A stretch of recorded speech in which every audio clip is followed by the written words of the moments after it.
দেখুন মায়ের ভালোবাসা কাকে বলে। পৃথিবীর সবাই স্বার্থপরের মতো চলে গেলেও মা কিন্তু ঠিকই সন্তানের জন্য নিজের জীবন পর্যন্ত বিলিয়ে দিতে পারেন। এই হাঁসের বাচ্চাটি দ্রুত বেগে চলার সময় দুর্ভাগ্যজনকভাবে ভারী তীব্র স্রোতের আঘাতে নিচে পড়ে যায়। অন্যান্য হাঁসের বাচ্চাগুলো মাকে কেন্দ্র করে সামনের দিকে এগিয়ে যেতে থাকে। একটু দূরে এগিয়ে যাওয়ার পরেই মা হাঁসটি উপলব্ধি করতে পারে তার আদরের সন্তানদের একজন ইতিমধ্যে দলছুটো হয়ে গেছে।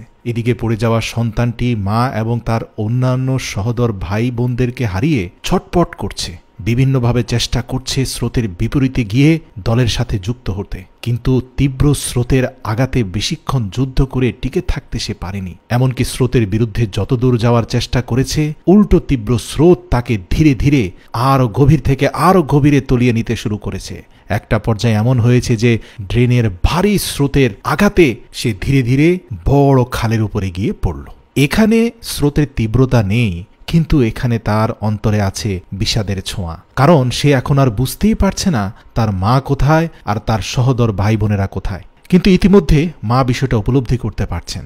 সন্তানের ছোটখাটো কিচিরমিচিরেও উপলব্ধি করার চেষ্টা করছেন কোথায় তার হারিয়ে যাওয়া সন্তানটি থাকতে পারে। একটু একটু করে অগ্রসর হচ্ছেন।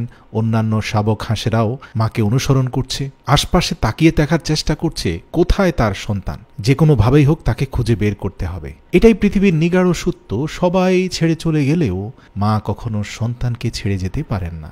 নারী ছেড়া ধন এটা এমনই বিষয়, সেটা পশু পাখি হোক আর মানুষ হোক, এ মায়ার সাথে জড়িয়ে আছে রক্তের বন্ধন। প্রিয় দর্শক, এই ভিডিওটি লক্ষ কোটি মানুষের হৃদয়ে নাড়া দিয়েছে।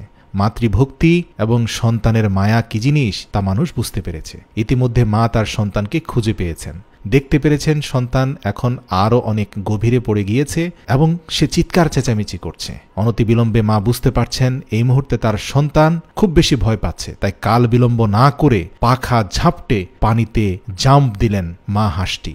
নিচে নামা মাত্রই ছোট্ট বাচ্চা হাঁসটি খুবই রিল্যাক্স হয়ে গেল, তার চিৎকার চেঁচামেচিও কমে গেল।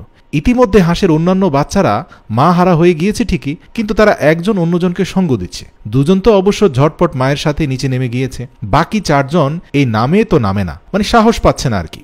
একজন ইনডিসিশনে থাকা অবস্থায় পা পিছলে নিচে চলে গিয়েছে, বাকি দুজন তিনজন এমনকি সর্বশেষ জন পা পিছলে নিচে পড়ে গিয়েছে। আসলে মা হাঁসটি এটাই চাচ্ছিল যে সবাই যেন নিচে নেমে আসে, কারণ নিচে যে বিল রয়েছে এই বিলে কিছু দূর সাঁতার কাটলে সিঁড়ি ধরে তারা আবার উপরে শহরে উঠতে পারবে। আর এভাবে মা শেখাচ্ছে সন্তানদেরকে কিভাবে সংকট মোকাবেলা করতে হয়, সংকটে মাথা ঠান্ডা রাখতে হয়, আর একতাই বল। কখনোই স্বার্থের জন্য একজন অন্যজনকে ছেড়ে যেতে নেই। ঐক্যবদ্ধ অবস্থায় বিপদের মধ্যে পড়ে গেলেও ঐক্য মানুষকে শক্তি দেয়, সাহস দেয়, বিপদ থেকে উদ্ধার হতে সাহায্য করে।